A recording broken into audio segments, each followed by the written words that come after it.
Welcome to Health Oddity, the show that strips away the jargon and hype surrounding all things health and fitness to help you live a long, strong and energetic life. Lining up at the bar this week, here's Peter Lant, Paul Bassett and James St. Pierre.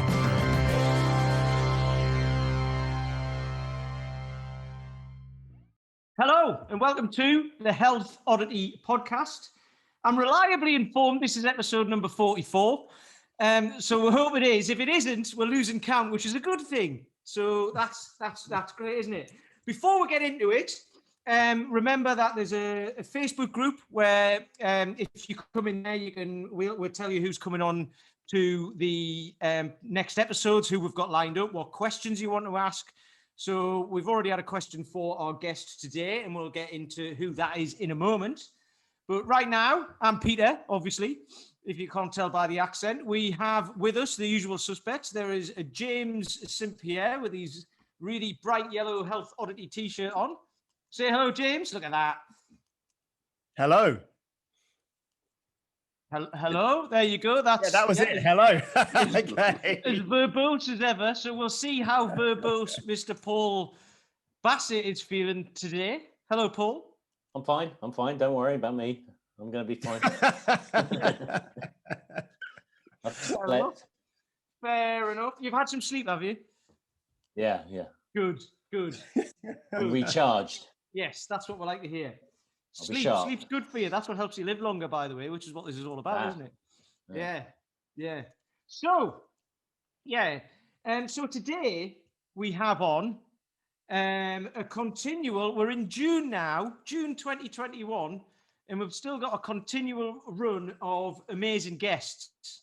And I can't quite believe who we've had on up until now, and I can't quite believe we've got this guy on as well. So, this guy, who we've got on today is Brett Jones.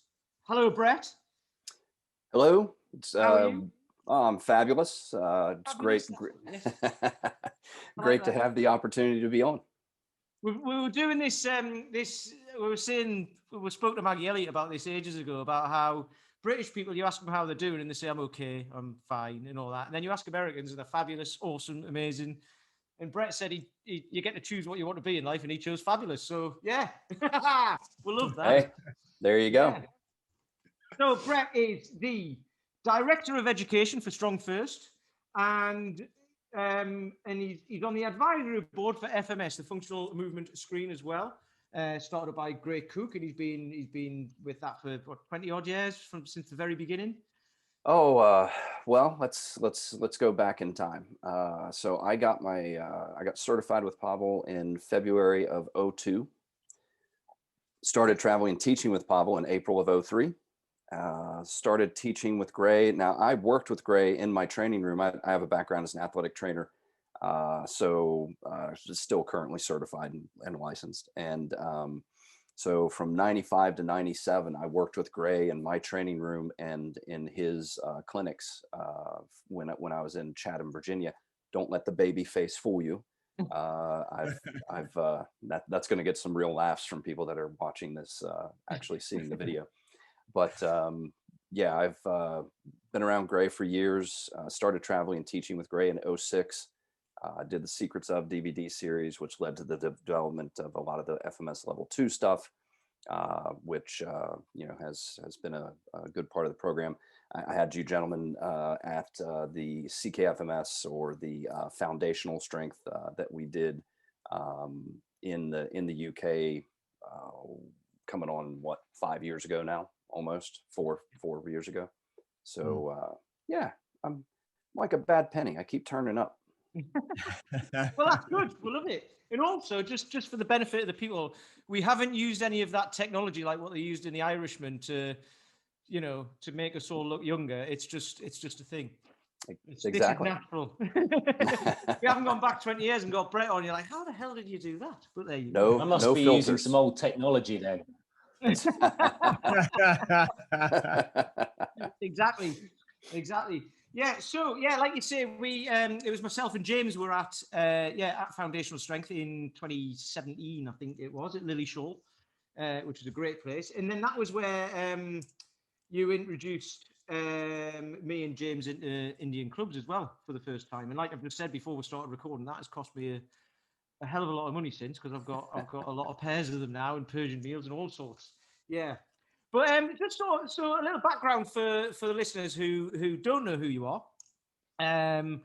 Yeah, if you could just give us a quick rundown of sort of like, where you started, what you've been up to, and then kind of where you're at now, because that is more so what we're looking at. It's great what's happened in the past and everything, but where we're at now is what we're talking about, because obviously anyone who has previously been strong, fit, and healthy who are getting back into it now, it's all about how to do it to continue to have that into the future, into our old age, right? That's where we're getting towards now. So, yeah, if you could give us a little bit of that would be lovely. So Cliff Notes version, Yes. I have a background as an athletic trainer. So Bachelor of Science in Sports Medicine, Master of Science in Rehabilitative Sciences, which is actually drug and alcohol rehab, which is information on behavior change, behavior modification. Like I said, I met Gray at one of my first job as an athletic trainer from 95 to 97. Ran a hospital fitness center for 5 years, where I had everything and everyone coming through the door. We were in a PT clinic, so we transitioned a lot of people from rehab to post rehab and to just general fitness training. Everything from high school athletes to wheelchair bound strokes, amputees, orthopedic issues, you name it, it was coming through the door.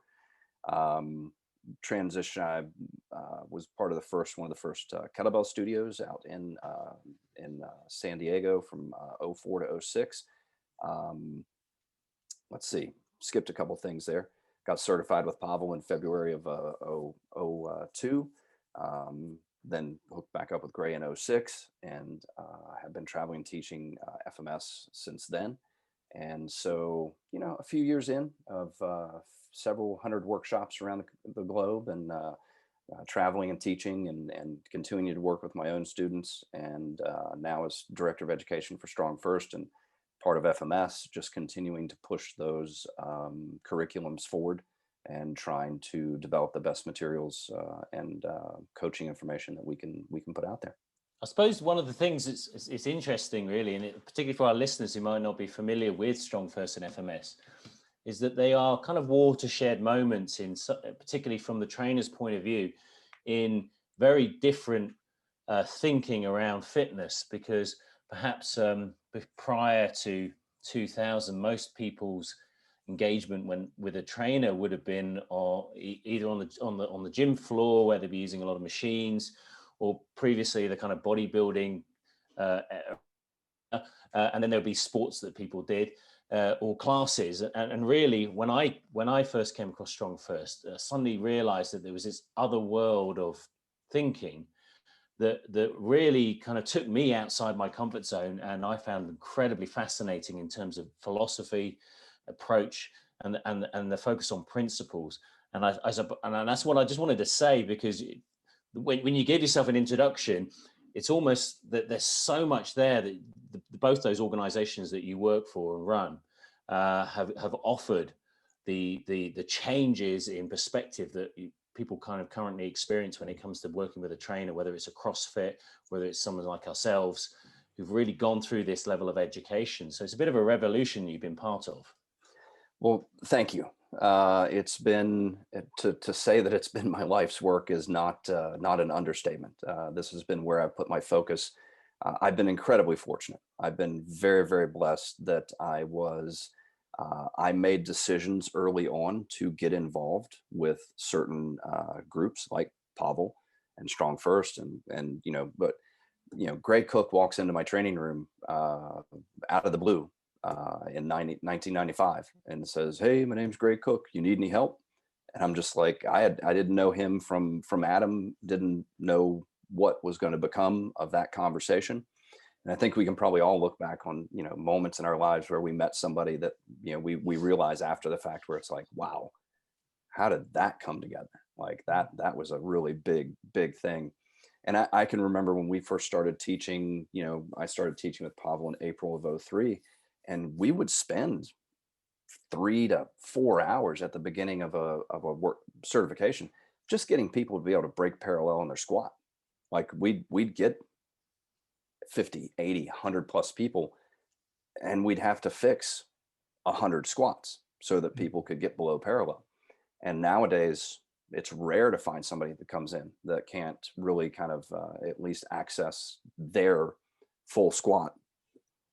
So it's been. Can I ask Brett? Mhm. Sorry, how did you actually first get introduced to Pavel back in in '02 or something like that? What what was the process there? With you actually finding out about him and meeting. So I was working at that hospital, running that hospital fitness center, and one of my part-time employees had gone to college, and he came back and he said, hey, you need to look at this Pavel Satsulin guy. And so I got on and I got Power to the People, got the one of Pavel's original books. And speaking of watershed moments, Paul, and for me, that was the one where I started reading this book, and it was the anti-bodybuilding, it was the focus on strength, and it was a minimalist routine, which has always been part of Pavel's philosophy. And so I started my deadlifting, I started my side pressing, and for clarity, I've been, if you want to say that, I've been every kind of trainer that you can be. I've been the runner and cardio focus. I've done I've been a hit Jedi, the one set to failure mentality. I've been the functional trainer. I've been the bodyweight trainer. I've been, all of those different iterations. But then, to your point, I found something that started to really coalesce a lot of those experiences and philosophies. And so I got Power to the People, started my deadlifting. Of course, the marketing machine kicked on, and I started getting all the information on the upcoming, Russian Kettlebell Challenge book and kettlebells. And, so I ordered the book. And I, honest to goodness, I read it and I'm like, nah, I can do all that with a dumbbell. And I threw it in my drawer and ignored it. But it was scratching at the back of my head. And so, 2-3 months later, I pulled the book back out and I'm reading. And so I hook up a 50-pound dumbbell and I go try one of the snatch workouts that was in the back of the book. And when the EMS revived me, I said, I should probably get trained in this.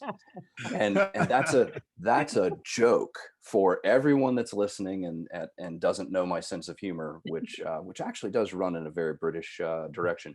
That's a joke. But that one experience of actually trying one of these workouts with a dumbbell was like, oh, wait a second, there's something here. I need to go get trained at it. And I missed the first workshop, which was in like October, November of '01. And so I was at the second ever certification that Pavel did in February of '02. And so that's kind of how all that came together. And then a year later, I made another decision that led to me being part of the teaching team. I went to the Arnold Classic. And so Pavel and at the time Dragon Door had a booth at the Arnold Fitness Classic, which is a massive show here in the States. First weekend of March typically, and they just have this, it's amazing, the hundreds of thousands of people that will make it through Columbus, Ohio over this weekend. And it's got everything now. There's bodybuilding, there's powerlifting, there's strongmen, there's martial arts, everything. And so I made the decision to go and visit. And I ended up, my ex-wife and I ended up running the booth for like 6 hours. Like we showed up, they showed us a couple things to do, and then poof, everybody disappeared. And so we ran the booth for about 6 hours and went to dinner that night. And I think I pressed it was the 40 kilo was the biggest bell we had at the time. And I think I pressed that thing like 50 times that day, just demonstrating for people. This is because the challenge was if you could press the Bulldog, you got an ebook. And so people would stop by and try. And so, of course, you'd have to demo. So, how many ebooks did you give away that day? A bunch. A bunch. Oh, really? Because even, you want the materials out there. So, you give a few, even if they missed the press. So, but and there were a bunch of missed presses and some at the time, probably not dissimilar. I was probably a little lighter than I am right now, but certainly for a bodybuilding based show, I was a little guy. And so I would press it, and then the 250-pound bodybuilder in front of me would fail to press it. And, they'd get this confused look on their face and then leave. And so But that was another one of those decisions that, you know, I just decided to go visit. I had no intention of becoming an instructor within that framework, but that's the direction it took me, and it's worked out pretty well since then. I love stuff like that, because the way you've, especially the thing you said about Gray Cook just wandered in one day and was like, "Hello, do you need a hand with anything?" and what have you. And that reminded me, I was looking up there because I've got a book on my shelf up there called Give and Take. It's by Adam Grant, and that's about stuff like that, about people who ask, or people who show up in your life and may need some help. You don't know who they are, so you could easily say, "No, go away." You know, but I mean, you can't do that with everybody, obviously, but there's certain things that can happen. And then 20 years later, you're either still working with them, or it turns out that they've become this person who can then help you or whatever. So it's all about, you know, doing like just doing stuff and helping people without expecting anything in return. And it just creates a good place to be. And you've obviously surrounded yourself with people like that as well. So like everything, like, you know, the way your careers kind of looks like it's gone, you know, you've ended up, because that's the other thing as well. We talk a lot about having goals and things like that, but people seem to think that you need that for everything, but you can actually just fall into the right, you can, you know, depending on how you live your life, you can fall into the right place. Not like totally accidentally, because you put yourself into those situations with the right people where you'll end up in those places. But that's what I kind of love about this sort of stuff is, you know, it's not necessarily everything's planned. You know what you know who you want to be, and then you put yourself in the position to where like that can help other people, and then you end up, you know, like you said, you've had a happy time doing it all. You've really enjoyed yourself. So yeah. Been incredibly fortunate. I made certain decisions that I didn't know how they were going to impact me at the time. I've been given tremendous opportunity, but then on the backside of that, I put the work in, and I had the background and ability to optimize and really take advantage of those opportunities. And so it's a combination. You know, it's never one thing. It's a lot of things that come together. And to your point, you just never know. That chance meeting, that one decision you make to go do X, Y, or Z can change your life in an instant. So StrongFirst, you know, it provides a solution to how do you get people strong. But for people, and we've had Claire Booth on before, so people who've listened to this podcast will know Claire, who runs the StrongFirst certifications in the UK. Yes. But FMS, for someone who doesn't know what that is, what exactly does that, what problem does it solve? What place does it have in the fitness world? Well, and based on, you know, the focus for you guys and the podcast and what the thing that you're trying to accomplish, which is to make aging and health and fitness a lifelong endeavor, and work with people who might be, you know, struggling to have a successful journey towards fitness. The question that I would ask, and my kind of elevator speech on FMS is, do you move well enough to have a positive response to an exercise program? And that's, you know, that really becomes, because I think everybody can maybe go back in their mind and think of a time when they decided, I'm going to get fit. I'm going to start exercising. It's Monday morning and I'm going to start exercising. And so they start a routine, and then, you know, a week later, I got an achy shoulder, I got an achy knee, my ankle hurts. Oh, you know, boy, my back's been sore since I started this, that, or the other thing. And what that tells me is, and multiple variables here, right? Could have been too much too fast. Could have been, you know, just the wrong type of exercise for that person. But did they move well enough to go into that routine and have a positive response? Because if you've got an ankle that doesn't move the way that it should, well, running, squatting, lunging, a bunch of different stuff is going to be very challenging. Even walking can come up as something that's a negative because you just don't have the ankle mobility to really even do that well. you have a sedentary lifestyle. You spend hours in front of the computer, and so you've kind of developed that sort of posture, position, decrease in strength. And do you move well enough to have a positive response to the thing you're getting ready to go do? And that should make people go, well, I don't know. Exactly. And so FMS answers that question. Do you move well enough to have a positive response? Let's take some things off the table. Let's make sure your ankles move the way that they should, that you've got the shoulder mobility to go overhead or to do the upper body routine that you're getting ready to embark on. And it's really that simple. Because the first principle within FMS is move well, period, move often. And move well does not mean, I didn't say move perfectly. I said move well. Do you move well enough to have a positive response? And I think that's a potential misinterpretation. But it also means you have a baseline. And the industry has done this. I feel very strongly that life in general is just a big pendulum, and we swing to one extreme and one philosophy, and then we come back and we visit the middle, but we don't spend a whole lot of time there. We tend to like our extremes. And so the few years ago, it was if you're not assessing, you're guessing, to now it's, well, I don't do any assessments. And it's like, well, how about we meet in the middle and say that there's a minimum that most folks should be able to accomplish in order to have a positive response to their fitness goals. So we have StrongFirst, which is strong first, and then you have FMS, which is move well, and I suppose that's move well first. How do they interplay for you? Strength can get you to move well, and moving well can get your strength. And so as long as we're bouncing those things off of one another, we tend to get really good results.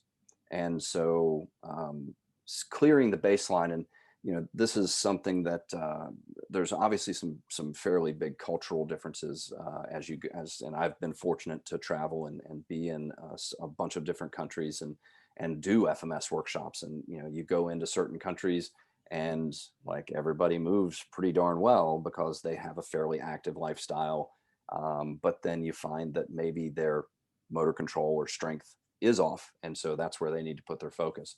And you go into other countries and other cultures where, a little more sedentary, not as active, the US being a great example, where I know I can do a workshop here and I know I'm going to run into a bunch of shoulder mobility and active straight leg raise issues and tight ankles. Like that's just, it kind of runs across the board. So strength can get your movement can get your strength. Let's bounce those two things off of one another and elevate the results. I think when I mentioned, I think we were recording when I mentioned it, or we certainly mentioned it before when I was recording, that both Pete and I kind of were introduced to Indian clubs by you on the Foundational Strength course in 2017. And I know that you spoke, I think I remember you saying at the time that the clubs they're kind of a complementary form of exercise to the heavy, because they're usually comparatively much lighter and sort of answer a different question again with the clubs. So how did you first get involved with Indian clubs, and then how did they become integrated into the FMS? Because I know we were introduced to them, and then I went on and bought the FMS kind of online course, the Club Essentials course that you did on there. So where did that kind of come in for you? So go back in time here again. In NSCA National Conference 2004, Minneapolis. And that was an interesting event. I was there with Pavel. Michael Castrogiovanni and I were presenting on kettlebell training. And these are the early days, right? We were still really Health Oddities podcast. Well, we were definitely oddities or in those early days as being the kettlebell folks. And I can't tell you how many times I was told in those first few years, oh, it's a fad, you're going to be doing something else. No, not really. Still swinging. So 2004 Minneapolis, Juan Carlos Santana was there presenting with Dr. Ed Thomas. and they were doing kind of a history of physical education, kind of a physical culture. And it's really fascinating. Dr. Thomas is just a wealth of information on the history of physical training across the centuries, really. And just a fantastic source of information. And he gave me a pair of clubs and his DVD there. So I knew about clubs. And, you know, I went home and I didn't know what to do with these things. And after a couple of failed attempts at swinging, I kind of put them down for my own safety. And then ended up Gray looking at Dr. Thomas's stuff, and he brought Dr. Thomas in. And this would have been 06, 07, probably 07, and really got a good foundation. And Gray and I realized that in order to protect Dr. Thomas's information, we needed to get some sort of product out there, because somebody was going to run with this and take it in their own direction and not honor what Dr. Thomas brings to club swinging. And so we did a product called Club Swinging Essentials and started teaching some workshops and things like that on club swinging. And you know, for example, I'm definitely one of those right hand dominant individuals, and my left arm was just kind of a vestigial appendage that wasn't worth much other than, you know, holding the other side of a barbell. And so Indian club training has made me way more coordinated. It's moving meditation. And it is that counterbalance to, and I tell people this all the time, I do enough heavy. Like I don't need more heavy. I need light, restorative, speed, coordination, and something that's fun to do. Indian club training is one of these endlessly fascinating things that you can practice for a lifetime. Mm.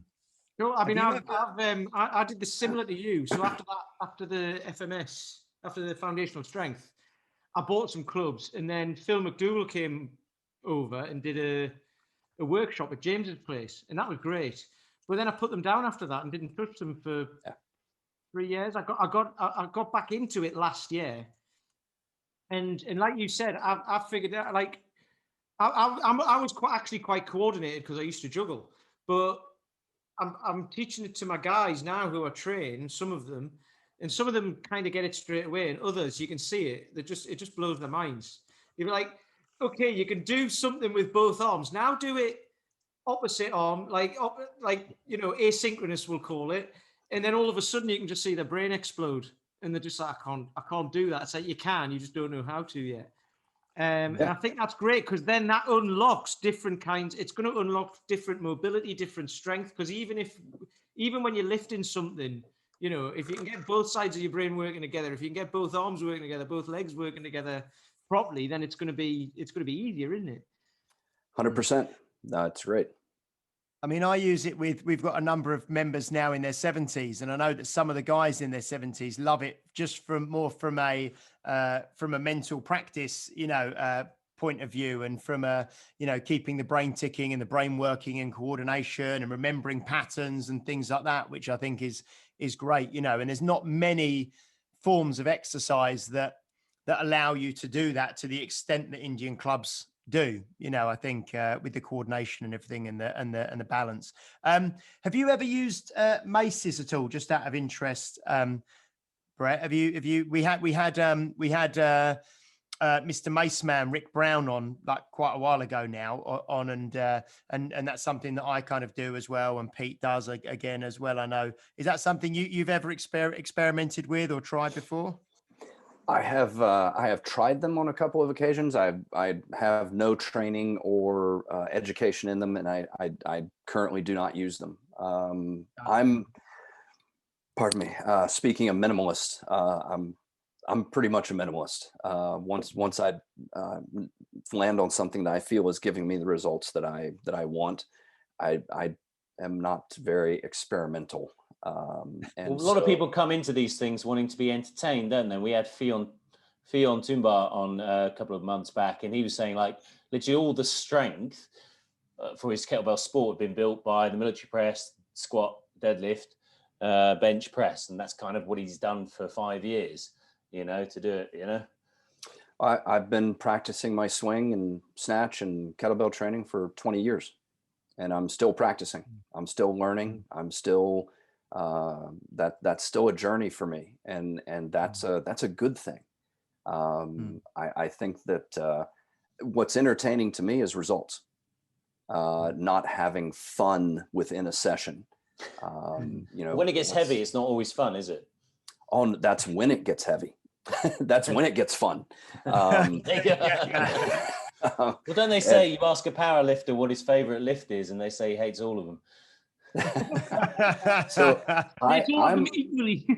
I'm on the other end of that spectrum in that I am a squat-aholic. I love the barbell back squat to and I'm going to say to an unhealthy level. I will squat heavy multiple times a week if you let me, and I just love it. There's something about the way it feels to wedge underneath that bar and to take that load and to squat down and come up with it that I just love. And one of the things I've also done in the past, I have a background in some grip feats and grip training, and the way I used to explain bending steel to people was that there is really something unique about feeling steel give way to your strength. And that was another thing. I can be a little obsessive. And so when I got into grip training and bending, I got into grip training and bending, and I went from bending a 60 penny nail to being the 11th guy in the world to bend the red nail in about 5.5, 6 months. What's the red nail? Because we had Jim Hatcher on who bent the yellow nail, and he's 79. He did that on the show, so to speak. So what's the red nail? Just for anybody who doesn't know. So I can't put it into proper measurements, but I can give you the Americanized measurements. Fine. People can search and find the relevant transformation. You know what I mean? Conversion. Conversion. It's a 5/16 by 7-inch long piece of cold roll steel. So, and like I said, at the time I did it, I was about the 11th guy in the world to do it. And that was fun. I enjoyed grip training. I've done a couple other grip feats that were considered pretty good at the time, 5 10-pound plates in one hand, the hub lift with the 45-pound plates and some other stuff. And I'm glad it's on video because I am not at that level any longer. I just changed focus. Part of kind of that obsessional thing. Squatting was something that I was kind of obsessed with. And that did take me to a 518, which is roughly 240 kilo squat in competition, belt only. So a raw lift, but in competition. Power lifters will understand the difference between the gym lift and the meat lift. 573 deadlift. Bench I was never really good at. A famous powerlifting coach that I was working with a little bit once looked at me and goes, "Brett, you're not built to do anything." And and what he meant was I'm not built to specialize in anything. I really don't have the structure that would make me optimized for deadlifting, and certainly between arm length and some different things like that, I'm not optimized to bench. And and bench is one of those lifts. Like one of the things, okay, sad story. I've actually We're getting the Incredible Hulk music on. So I've basically trained on my own for about 20 years, 20 plus years. That's not sad. That's good. Do you have like a little football like in Castaway with someone's face on it, Wilson. Yeah, Wilson. I do not. That would have been a good idea, actually. Yeah. It would have made the conversations with myself far more interactive. But no, I've basically trained by myself for a long time, and so one of the reasons, like, and the squat and the deadlift were things that I really was attracted to was you don't need anybody else. You get in, and I'm going to say this very clearly, as far as the back squat is concerned, you are in the rack with the pins set to the appropriate level for safety, and you can squat by yourself very safely. Having trouble in a deadlift, drop the bar. You know, those two lifts are very independent, very individual. The bench, you got to have friends. The ability to really train the bench to a high level requires a spotter and requires at least one other person to make sure that that lift is able to be performed in a very safe and very effective manner. Can you bench on your own? Yes. Are you going to take it to a super high level? Not likely. Some people will. I know you guys had Riff on, and Riff has a tremendous background in powerlifting and was really good at the bench and actually trained a good bit on his own. And he was able to make that happen. I wasn't. I've got a friend who trains without the collars on. So if it all goes wrong, he just tips it to one side. But you've got to have a really good symmetrical bench for that. Yeah. People make decisions based on their level of comfort. I would not be in that category.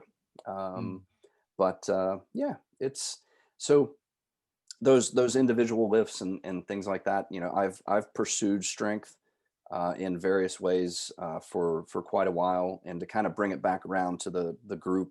So all of that is to say that I have a background in strength training. I've pursued certain things over the years. But I can tell you right now, feeling good feels good. And my training right now, even though I'm back to, we were chatting about it a little bit earlier. I just came through last year was a very interesting year.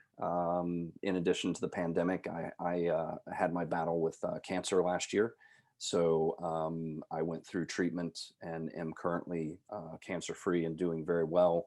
And returning to, yes, big thumbs up and very, I'm happy about that. And but that was a journey. I went into treatment weighing about 205. I was heavy at the time. I came out of treatment at 164. So I lost 40 pounds in the course of treatment. You know, cancer sucks. And the treatment was rough, and I had a lot of pain and problems. And you know, when I started training again after treatment, once I recovered from treatment, it felt like I could start training.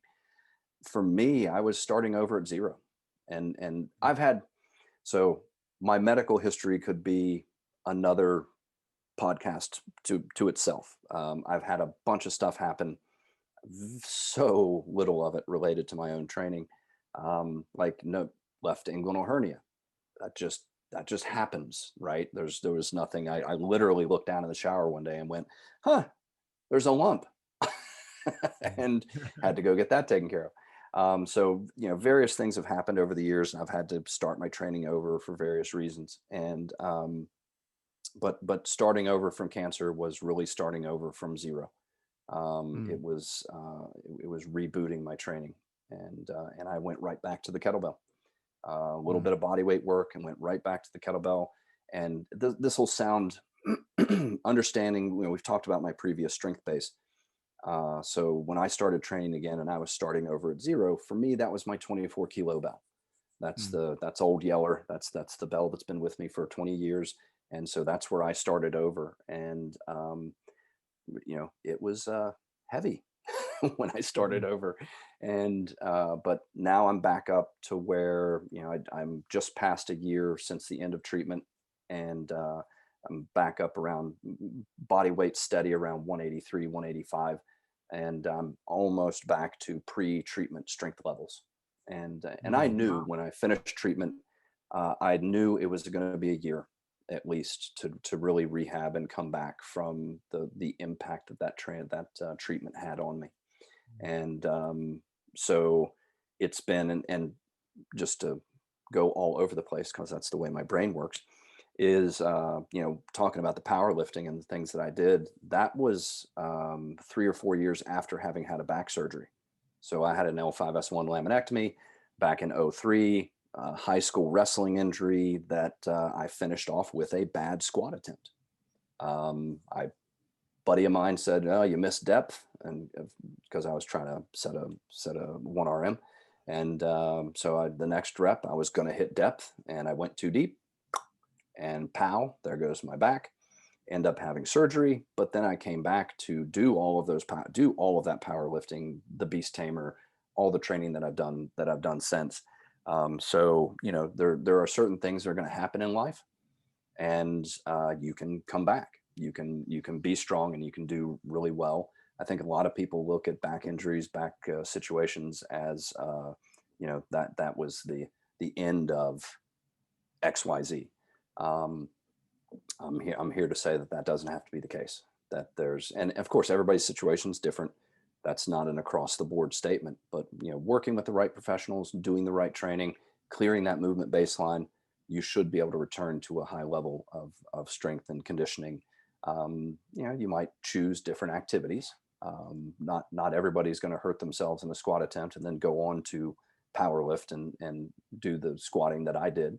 But you can certainly rebuild your strength and be well conditioned. So I suppose that's why FMS suddenly becomes very important, because as soon as you've gone through that, you suddenly have to go, well, I have to be a technician at this move, because you're obviously back to squatting heavy weights with what you would say call a trauma of the spine.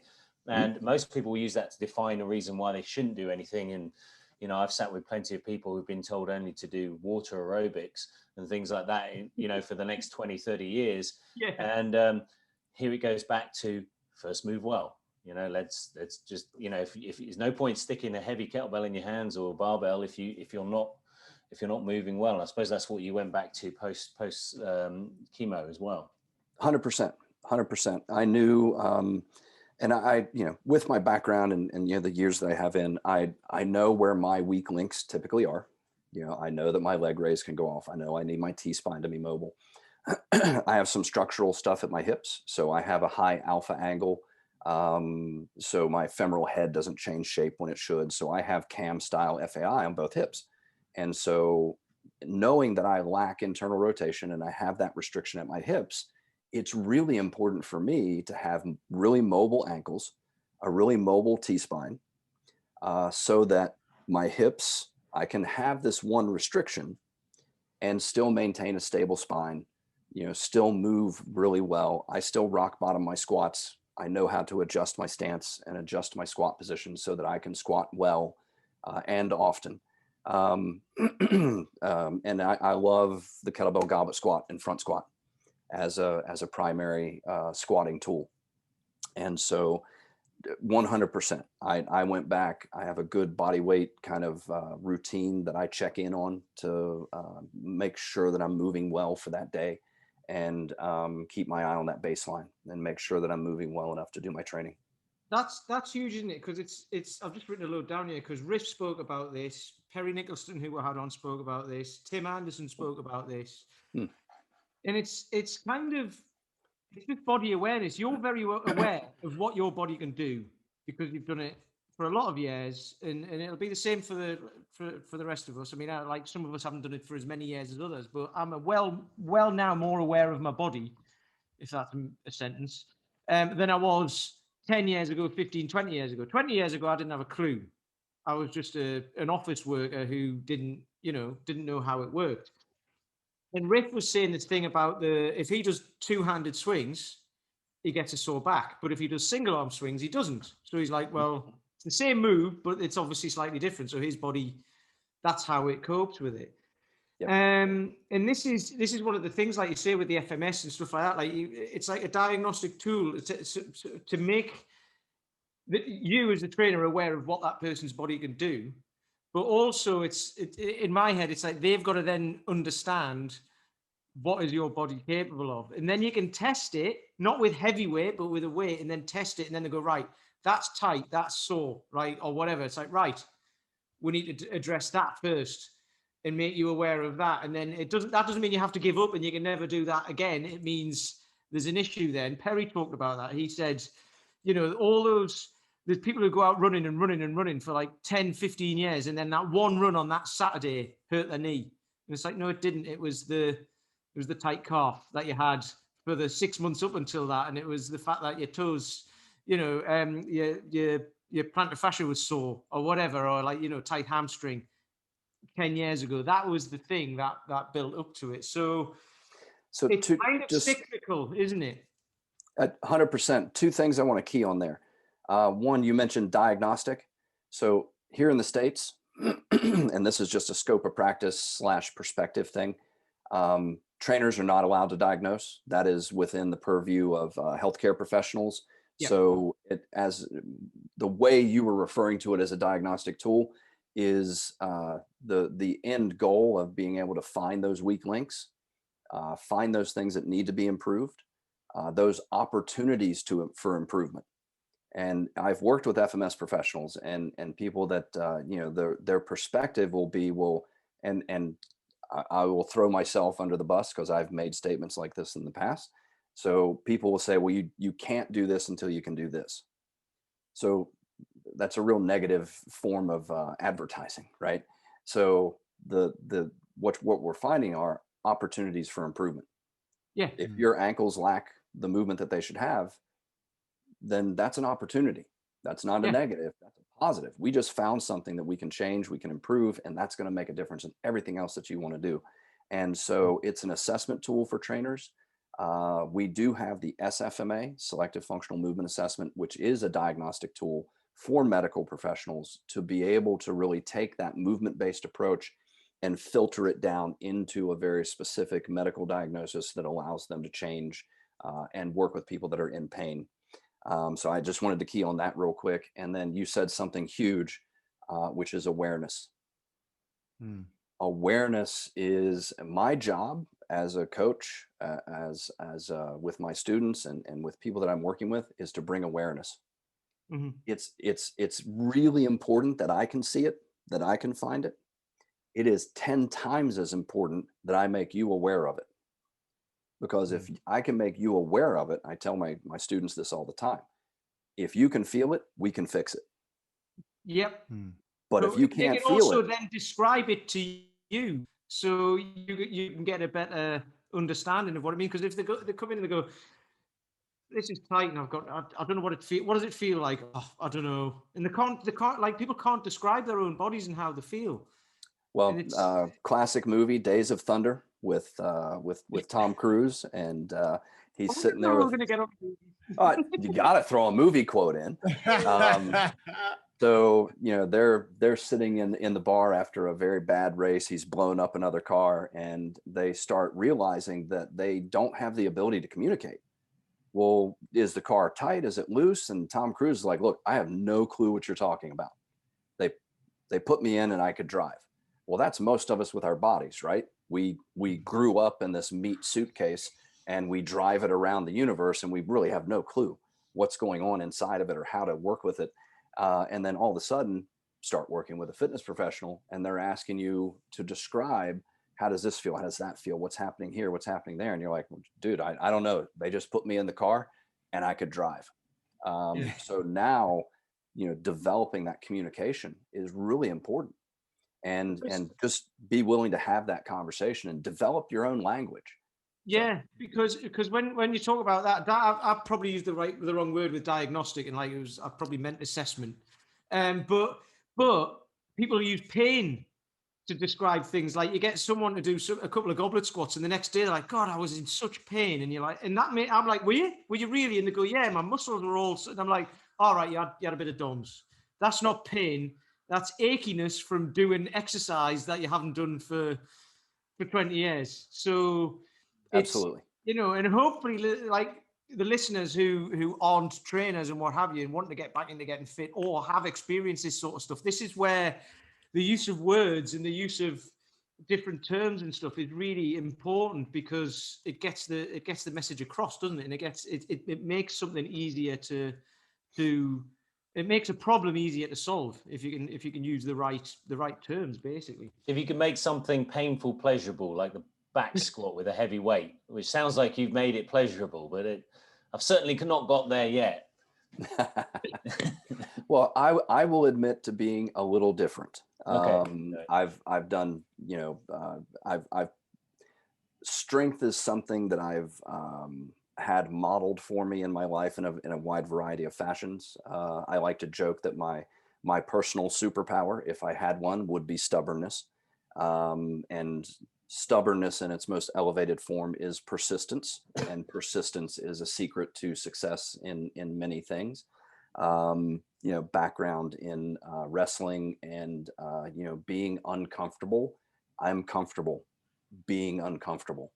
And to bend nails and to do the things that I've done, you have to be okay with some discomfort. And but having said that, I also like I said, feeling good feels good.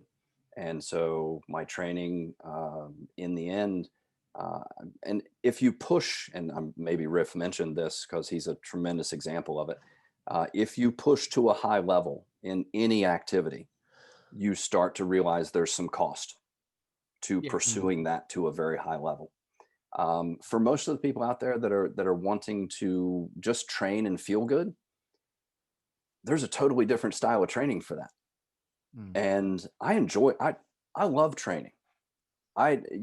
People, I'm gonna, at some point today, I am going to clean a bell, press a bell, and squat with a bell, and do a couple of pull-ups, and then rinse and repeat for whatever period of time. And that may sound very boring to some folks that are listening. I love that. I really enjoy my training. And I actually don't care what you find that you enjoy. I have a friend of mine whose wife, she's really grooving on the bar classes. So those have become popular here in the States. She goes 2-3 days a week. She loves it. Awesome. Some people, I like hiking, walking. Some people, that's, I think there's some strength training and some things that support that activity that would make it better. But, and I could say that for any activity. I think a base of strength and movement training is going to help you do better with anything else you want to do. But that training that you need to do to feel good, and so broader conversation, but like we come out of school with so little education on how to manage this machine, Mm. this thing that we have to live in and hopefully have a healthy long life in. We come out with so little information, and that's why the fitness industry has developed. That's why there's gentlemen and ladies and people out there that are helping people learn how to get fit, because they came out of a time frame where they weren't taught. Yeah. I I'm suppose totally. then that brings up the question of the confusion most people have. I mean, it's one of the reasons I like StrongFirst and FMS and a lot of the people we've had on this podcast is that actually they've lived the life, they've seen the results, they've worked with many different populations, and that means that the information they're putting out there and discussing on this podcast is very high quality. But there's also a lot of contradiction. Mhm. And I mean, how do you address that? I mean, we've had guests on this podcast have contradicted each other. 100%. Well, there are many roads to Rome. Okay. There's a lot of different ways to get where you want to go. Yogi Berra famously said, if you don't know where you're going, any road will get you there. Yep. So once you define what you would like to accomplish, there are multiple paths, and you need to pick a path and do that. And there are many ways that the variety of movement and things that this human body is capable of means that there's a lot of different ways to accomplish the results. And so I'm okay with contradiction. I'm okay with different opinions. I think that the key is, and they'll talk about it from an economic perspective, that if you'll just stick with a certain philosophy or certain principles and you hold to that instead of switching principles every week, you'll end up with some success. And so physical training is a lot that way, in that there's a lot of different things that you can do and achieve success. Do you know where you started? Do you know where you want to end up? Have you charted a path that is that best practice for you as an individual? I have students that have never touched a kettlebell. This is not the right tool for them. I have students that do all their training with a kettlebell. Many, but there's the individual. Everything that you're talking about has to eventually come around to that individual that you're going to be working with, and what is best for them. How are we going to optimize that individual? And there's a lot of different ways to accomplish that. There's an old saying that in the amateur's mind, there are many options. In the experienced expert's mind, there are few. And so I keep narrowing down to some essentials that I know that I can tweak, modify, and change to work for the individuals that I'm going to work with. I was going to say, Brett, I think from what you say and what a lot of our guests, including people like Riff and Jim Hatcher and like we said, Perry and Dan John and these and different people, we actually called, I think, the episode that we did with Jim Hatcher, I think it was A Lifetime of Strength or something like that. And the thing that when we talk to people in their 50s, their 60s and their 70s who've been involved in training and strength and sport and activity for their whole life, very few people go through a whole life without some form of injury or medical, something happening medically to them. But the thing that we hear time and time again from people, and I think you'd probably what we spoke about earlier with your cancer last year, is that if you have that basis of strength, if you have that background of training, if you have that will and that history of pushing yourself and making yourself stronger, when these things, which inevitably will occur at some stage in your life, you're in so much of a better position, aren't you, to then, bounce back afterwards. And, for you to regain the bulk of your strength within 1 year of finishing treatment is well, for many people, I think that would sound miraculous, from the general population who maybe deal with cancer or something like that. 100%. So, what's your baseline? And that's kind of the conversation. My baseline is for strength is pretty high. I have years of developing it. I have my baseline is my baseline. Your baseline is your baseline. And I know from talking to Alan Cosgrove, who is a 2-time cancer survivor and has had some very significant treatment. He would see people that couldn't get the treatment because they weren't in a position, they weren't fit enough to survive the treatment. And so they couldn't get treated because the treatment would have been worse, or they just couldn't survive the treatment. So going through life, and so Pavel talked about this in one of his previous books, and I'd have to go back and find it, but your system is going to get stressed at some point. And that could be heat stress, that could be a metabolic stress, that could be stress of life. It could be an illness stress where what you're asking your body for, it doesn't have. So if we drive a car and we look at the tachometer and we see that your engine red lines at 6,000 RPMs, 6,500 RPMs. Well, you have this range from 0 or a couple thousand or 1,000 RPMs when you're sitting there at idle.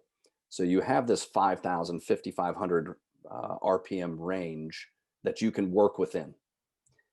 You don't want to spend a lot of time at that top range. You don't want to redline, right?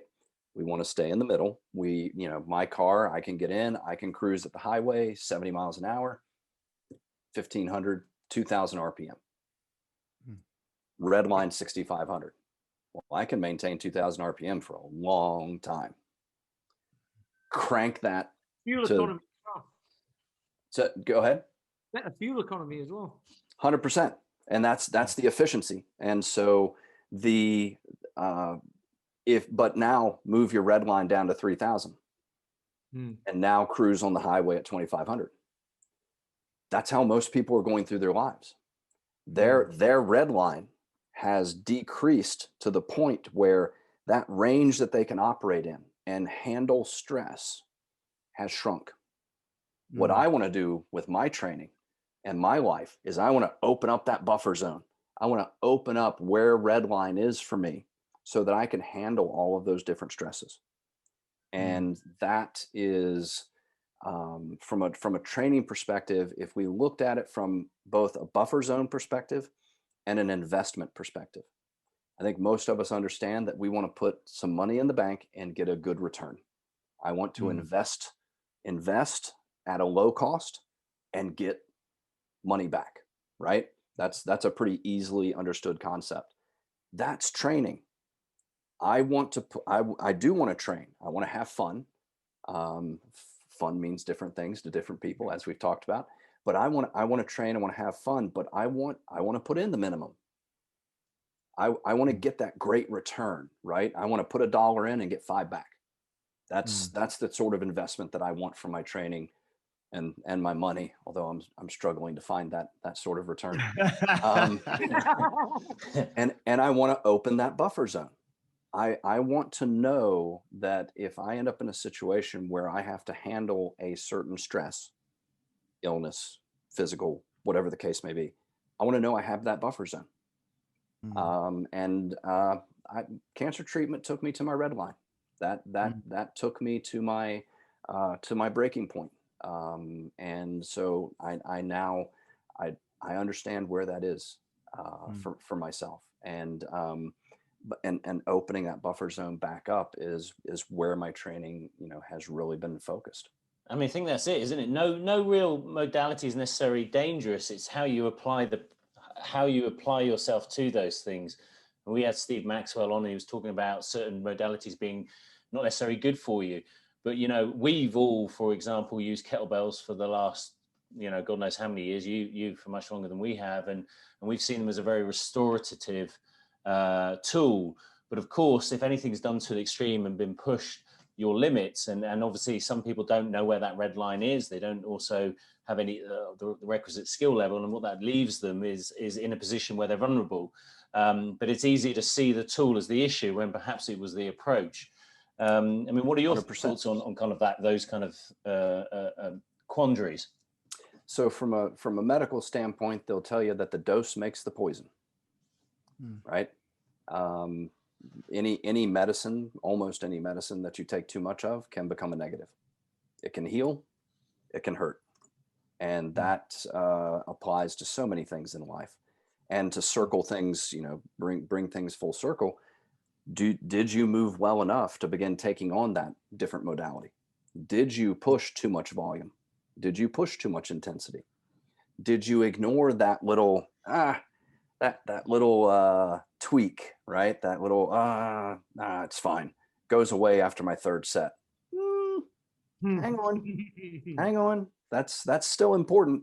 The fact that you had to get 2 to 5 sets in before you stopped feeling that pain, hang on. let's just pull back. And so we had talked earlier about the discomfort of training, the sore muscles and things like that. Well, that conversation is confusing for people because now they think, well, it's okay to hurt, right? Because we haven't developed that communication system yet to say, no, that thing you're feeling in that joint, that sore muscle you got from squatting, yeah, that's going to go away. And so having those conversations. So I think that barbells, dumbbells, kettlebells, body weight training. Let's run the numbers on running real quick. Just walking, you're going to take 1 times body weight load every step. You run, that can be 4 to 6 times body weight. Run downhill, it's 10 times body weight load on a single leg every step. 1,500 steps per mile. So let's say I'm a 200-pound guy. who's going for a 1 mile run, who's taking let's just be generous and say it's 4 times body weight load every step. Well, that's 800 pounds of force for 1,500 steps. Don't tell me body weight training is so much safer than other forms of training, because you can run into situations where that body weight load is way more than your body weight. And so, especially as well, if you're overweight and sedentary and you've decided to go running to get fit. absolutely, That's the way to start. you don't run to get fit. You get fit so you can run well. Yep. And that's something that you know, the shift there, I think, is important. And so any modality can be a positive, can be a negative. Who are we putting it on? What is their movement quality? What is their ability to rein themselves in, right?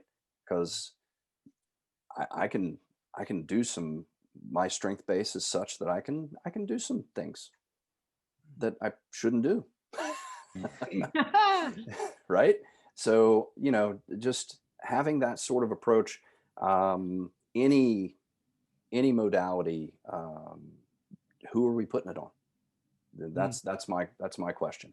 And I then think when I first started with the FMS education, and that whole move well, move often has become one of our training principles at my studio, because there was this thing, you know, probably not for you because you've been involved with FMS for the last 20 years, but this thing, well, any kind of movement is good, you know, any kind of training, it doesn't matter what you do, just go out and do it. And it's better than sitting down on a couch, you know, so just get out there and do it. And then people have this view of like Pete said, well, I'm just going to get up and start running because it's free. You know, everyone can run, you know, I'm just going to go out and do it. And so that move well and then move often, you know, really changed my thinking massively when I first got involved in it. Because the problem with physical exercise, and so many people say it all the time, you know, if you have a problem with your car, you take it to a mechanic. If you have a problem with your plumber, with plumbing, you get a plumber in. If you want your house decorated nicely, you get a decorator in. But everyone, or most people, for some reason, think I'm going to get myself fit and I know how to do it. I'm just going to have a crack at it myself and see what happens. You know, it just seems to be that common paradigm for most people.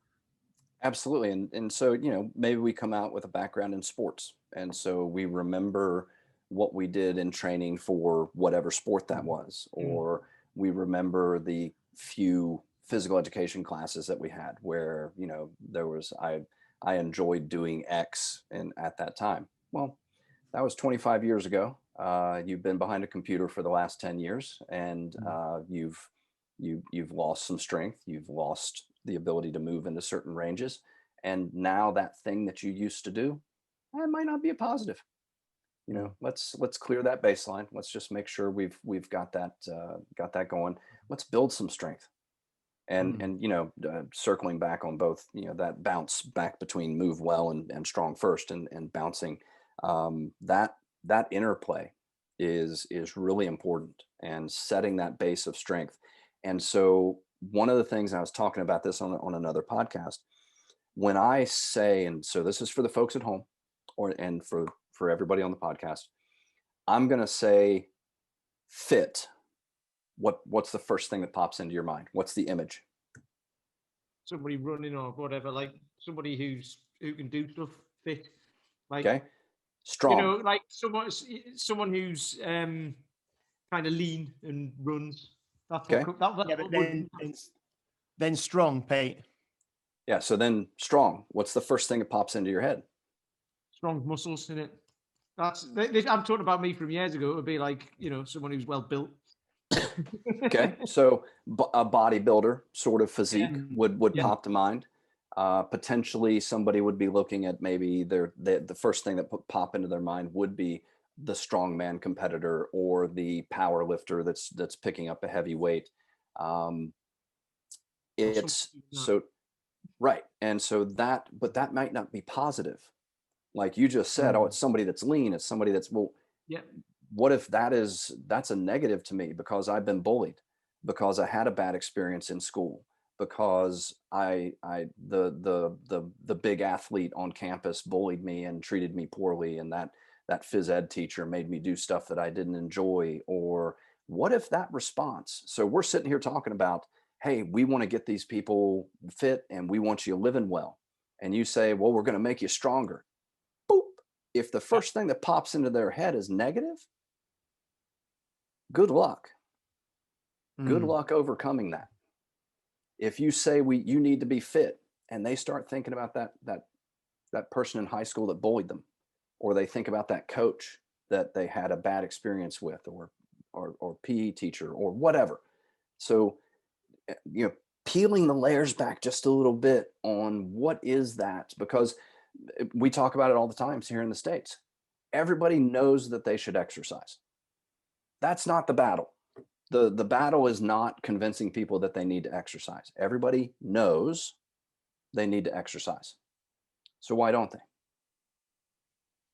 What if it's that negative mental image? It's that negative response. It's that early experience that set them on a negative path that said exercise. Nope. You can't even get exer what? Nope. Ain't happening.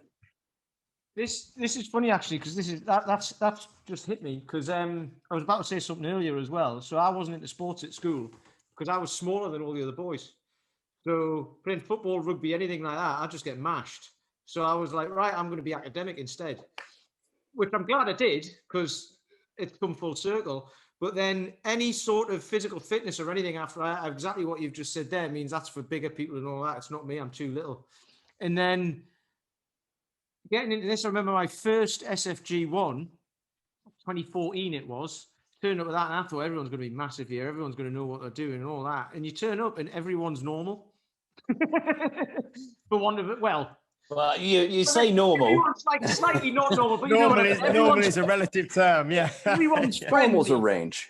Everyone's friendly, put it that way. And there was some, so I weighed 63 kilos at the time. Yeah. And it was double bells. It was double 24s with everything. And I had to do the snatch test with a 24, obviously. And which now I wouldn't. It would be a 20 if I was 63 kilos. But anyway. And there was some bigger guy, like way bigger guys than me, who didn't get the snatch test because they were trying to muscle it up. And I passed on the day. So that was kind of a little thing for me of like, right, that's a little win. This is what strong is. So that hits me, like what you've just said there. That held me back until I was like 35.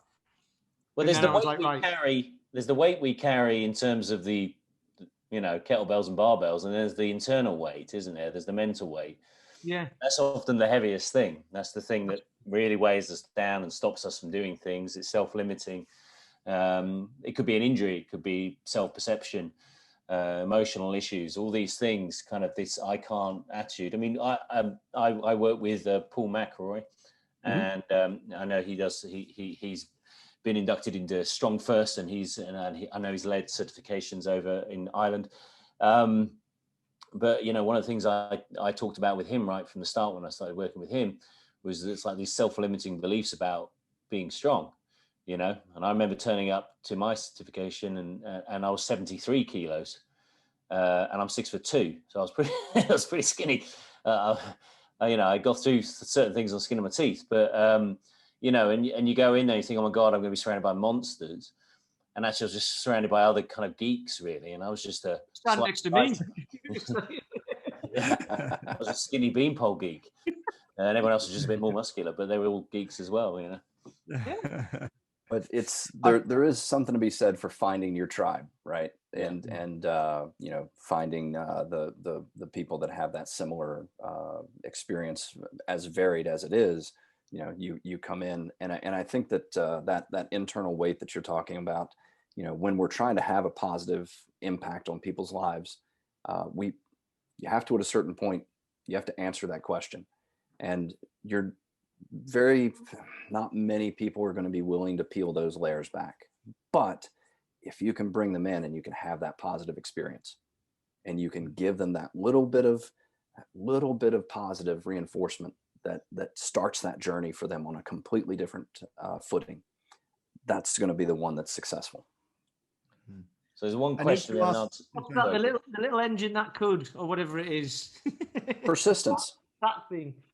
Persistence. Yeah. So one question, can Pavel use his elbows? Yes. So he does have, he has an elbow that is very affected by a previous military injury. Anybody that has the original RKC video where Pavel is pressing the bell, if you turn the volume up, you can hear that elbow. It sounds like somebody put a Jiffy Pop or a popcorn thing in the microwave. Like there's a lot going on. And that's a previous military injury. That's something that you get to manage over time. And all of us have, different things that we get to, most of us, or a good percentage of us, have something that we need to manage over time. We talked about my hips and things like that. And there's just things that you need to manage. And that's no different than owning any other thing that needs treatment, needs management, needs regular oil changes and adjustments and things of that nature. So yes. And the longer you leave something without maintaining it, the more it costs as well. So 100%. I used to work with a bunch of people where, they'd come in and you go through the questionnaires and you chat with people and they're like, oh, my knee hurts. How long's your knee been bothering you? About 5 years. Have you gotten it looked at? Well, no. I thought it would get better. Did it get better after the 3rd year? Yeah. What made you think the 4th was going to be any different? And now we're at year 5 and you still haven't done anything about it.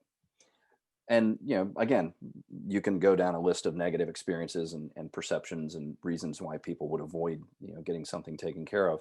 But I think that that answering that question and helping people overcome what is potentially something they know they should do, but they have this internal, often unconscious negative response that is the barrier. That's the block. And so hopefully people that are listening will kind of go through that mental experiment on their own. When I think of strength, it's a very positive thing. I see my dad beginning to exercise and lose weight after he had quit smoking. And, I see him lifting and running and just being a great example of strength and fitness and things like that. I think of, wrestling and knowing that I needed to be strong in order to be competitive. And so for me, when I think of being fit and strong, I have positive responses. That's not always the case. It's actually one of the questions I ask at my my studio when people come in. We go through part of the kind of the onboarding process, and one of the questions is, do you have any bad experiences or negative feelings about physical activity and exercise and training? And then do you have, so we really try and have those conversations with people. And some people are and that's a great way to just to ask them, because a lot of people will open up straight away and say, well, actually, yeah, I was always the last kid round the block at cross country, and then or forgetting my PE kit and having to do it in my underwear, or what, all these things that people carry around. And sometimes you're talking to someone in their 50s or 60s, and they've been carrying these negative feelings for 50 years, which has stopped them from doing anything. I was going to ask, Brett, we were talking about grip strength earlier, and I've got a number of people. We've got all the captains of Crush lined up at my place, and I shared a video earlier, which was your kind of show reel of strength feats and things. I put it on Facebook because I knew you were coming on, and you closed the number 3 captains of Crush, don't you? Yes. How was that something that you could do quite, because I've got the number, the number 2, I can kind of get to parallel or under parallel. The number 2.5 just feels like it's welded open. So how long did it take you to close the number 3? Was it something you could just do because you were so strong, or did you train for it? So quick story, how I got into grip training was I was contacted by Randall Strawson of Iron Mind to go be the witness for James Smith certifying on the red nail. And James was a big kid, very strong. And I say kid because he was, I think he might have been 20 at the time, 21 years old. And a gentleman was there, guy that had been working with him on his grip training was a guy named Steve McGranahan. And you can look Steve up under World's Strongest Redneck. And I don't know if Steve is still doing stuff, lost touch, but tremendous guy, little guy, about 6'5", 335. And, just this massive guy. And so while I was there being the witness for this certification, not knowing anything about this stuff, this is the first time I've seen any of this. And Steve is like, well, what do you do? And I'm like, da, da, da. He's like, okay, well, here's how you hold it and try this. And I was able to close the number 2 gripper the first time I tried. And I was able to bend a 60 penny nail the first time I tried. And that was that base of kettlebell training. This is 2004, 2003, 2004, 2000. Yeah, has to be.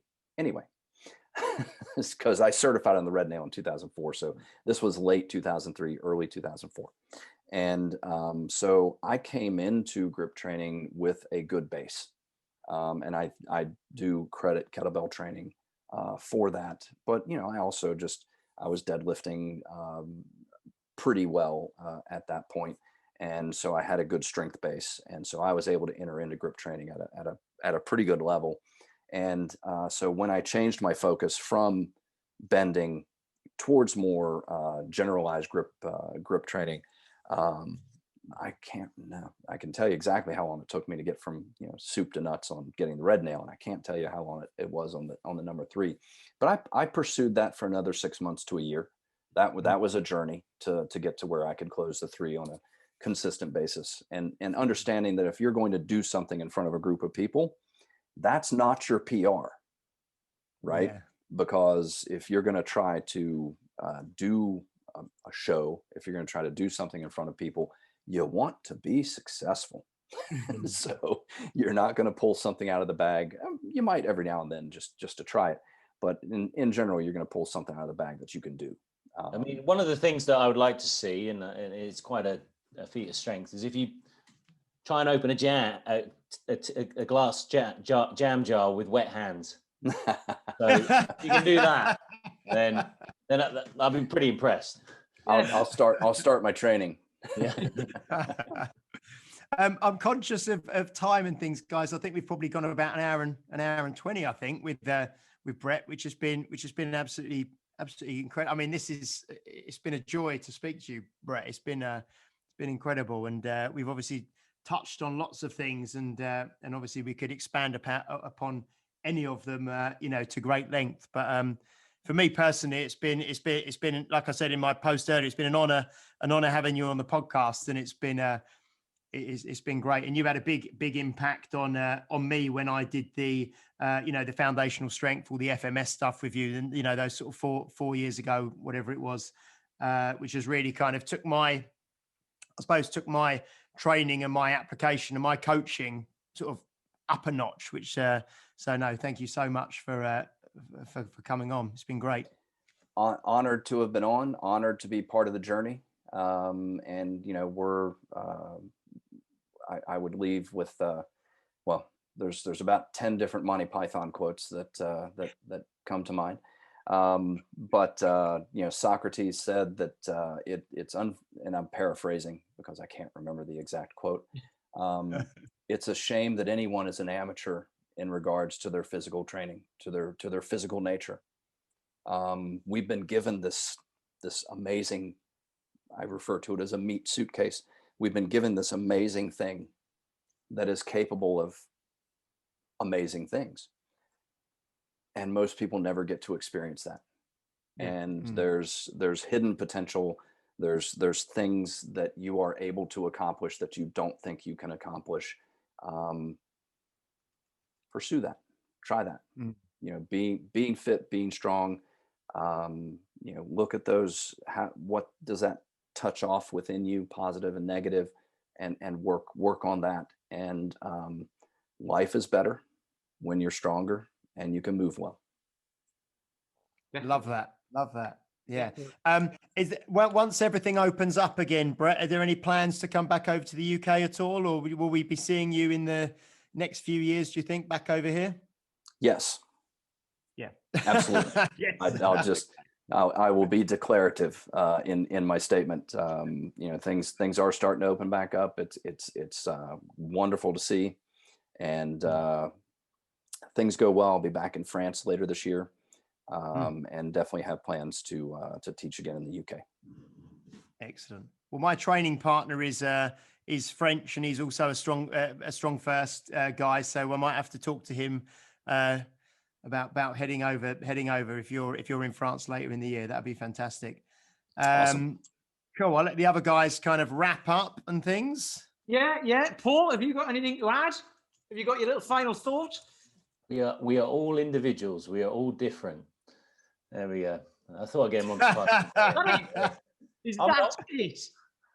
Oh, well, here's what have you got anything more to say, Paul, by the way? No, I was just going to say, I like the idea of a meat suitcase. It's funny because my 5-year-old, when I ask him what we're made of, he says we're made of meat. Yeah. I asked him what I'm made of, and he says hairy meat. The other thing is, a meat suitcase. That's what James is on a carnivore diet. That's what he carries around with him these days. It is, yeah. It's like spam in a bag. With the dead bag. Spam. It's like the suitcase. Don't go through from, customs. Yeah. It's like the suitcase from Pulp Fiction. You open it up and it just glows. I'm thinking more. What's it called? 7. But Right. Yeah. He's also got that picture of Lady Gaga on his wall when she wore that meat dress. yeah, he's got a bacon suit. Fantastic. Perfect. Well, there Anyway, we go. stop teasing, There we go. James. Well, my final thought on all of this is there was a few things. So there was move well, move often, which is what pretty much what Tim Anderson would say as well. Like, you can move well, but move well and then move better. Like, just keep improving it, which was a thing that you do at StrongFirst as well, which is like, when someone's doing something, it's like, is it safe? Yes. Okay. Can it be better? Yes. So there you go. Is it safe? No. Okay. Let's step back a bit and make it safe. And then Perry Nicholson also said he was at a Grey Cook thing, and that's where he nicked Stop Chasing Pain from. That was Right. a great lecture or something he was at, and it came up. So he went and asked him, he said, can I have that? And he immediately went and got the website, and that's his business. So big full circle link there. We'll love that. I would imagine that when you just said, is it safe, with Brett's movie mind, he went straight to Dustin Hoffman and the Marathon Man. Oh, dear. Exactly. Right then. Yes. So thanks for coming on, Brett. And if you like this podcast, give us a like, give us a share, leave us a review wherever you can. I think you leave a review on iTunes or whatever. We're on everything, Spotify. We're all over the place. We'll be on YouTube as well with the video. And we'll be back next week. I think it's just the 3 of us next week, is it? It is. I was just going to say, Brett, if people if the general public and the listeners want to find out more about you and follow you and, kind of check in with you, what is the best kind of platform or way for them to do that at the moment? So I'm on the Instas. Your forehead is anyway. Right. Typically, I've got the Wilson from the old TV show sort of approach. I think it's at Brett Jones SFG on the Instas. I'm on Facebook, StrongFirst.com. Got a bunch of articles and things there. I have my own website, AppliedStrength.com. Which this podcast will end up on my podcast page, so I'll get this up there as well. So those are the best channels. I have articles and things that are on functionalmovement.com as well. Mainly member only content, so certified people can get that. Some that's not member only content, but I may have to. I have a Twitter account that I don't use. I may have to start tweeting occasionally. I'm not good with social media. It's an annoyance. I film a video of one of my sets and I put it on Instagram and try to put some stuff out there. And so no TikTok. No TikTok. No TikTok. I'm not going to be dancing anytime soon, at least on video. And so I think that those are the best channels. So at Brett Jones SFG. Excellent. So there's a lesson for everyone. If you're going to do a feat of strength, catch it on video. But if you're going to dance, don't. Right. Sold. That's how it's done, unless you can actually do it properly. So yes, I've said it all, but give us a like, give us a share, give us a review. And we'll see you on the next one when it's just us three for episode 45. But until then, thanks for listening, and we appreciate you all. You've been listening to Health Odyssey with Peter Lant, Paul Bassett, and James St. Pierre. To get your regular fix of hype-free health, you can subscribe and leave a review wherever you get your favorite podcasts. You can find out more on today's and other topics at healthodyssey.com or find us on Facebook or Instagram by searching for Health Odyssey.